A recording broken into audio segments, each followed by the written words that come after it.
નમસ્કાર, હું Rinku Prajapati public Indian ન્યૂઝમાં આપનું સ્વાગત કરું છું। શરૂઆત કરીએ આજના સમાચારની। આણંદ જિલ્લામાં 73,211 હેક્ટર વિસ્તારમાં ઉનાળુ પાકનું વાવેતર કરાયું। આણંદ જિલ્લામાં ચાલુ વર્ષે મે મહિનાના પ્રથમ સપ્તાહ સુધીમાં કુલ 73,211 હેક્ટર વિસ્તારમાં ઉનાળુ પાકનું વાવેતર કરવામાં આવ્યું છે, જેમાં ઉનાળુ બાજરીનું કુલ 36,932 હેક્ટર વિસ્તારમાં વાવેતર નોંધાયું છે, જ્યારે 12,287 હેક્ટર વિસ્તારમાં શાકભાજીનું વાવેતર કરવામાં આવ્યું છે। મે માસના પ્રથમ સપ્તાહ સુધીમાં આણંદ જિલ્લામાં 73,211 હેક્ટર વિસ્તારમાં ઉનાળુ પાકનું વાવેતર કરવામાં આવ્યું છે।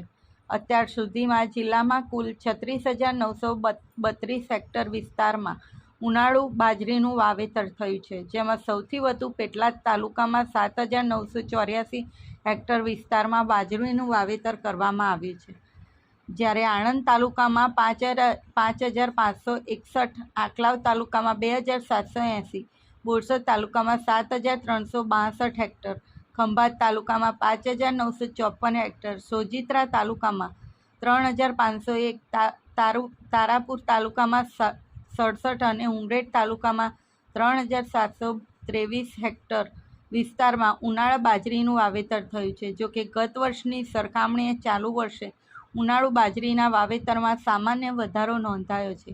બીજી તરફ છેલ્લા કેટલાય વર્ષોથી ખેડૂતો વિવિધ પાકની સાથે સાથે શાકભાજીની ખેતી તરફ વળ્યા છે।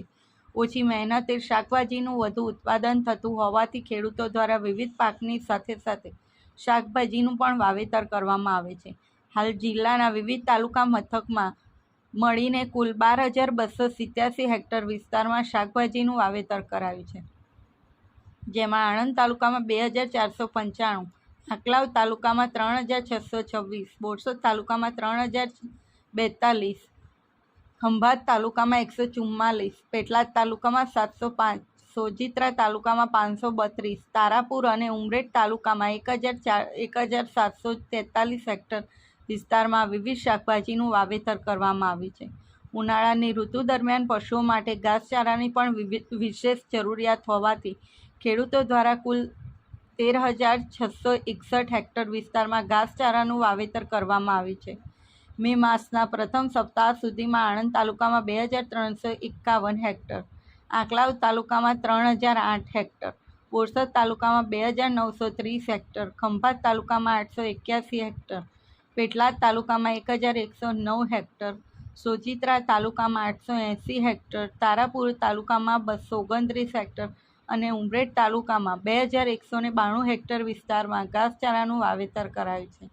આ સાથે આજના સમાચારને સમાપ્ત કરીએ છીએ।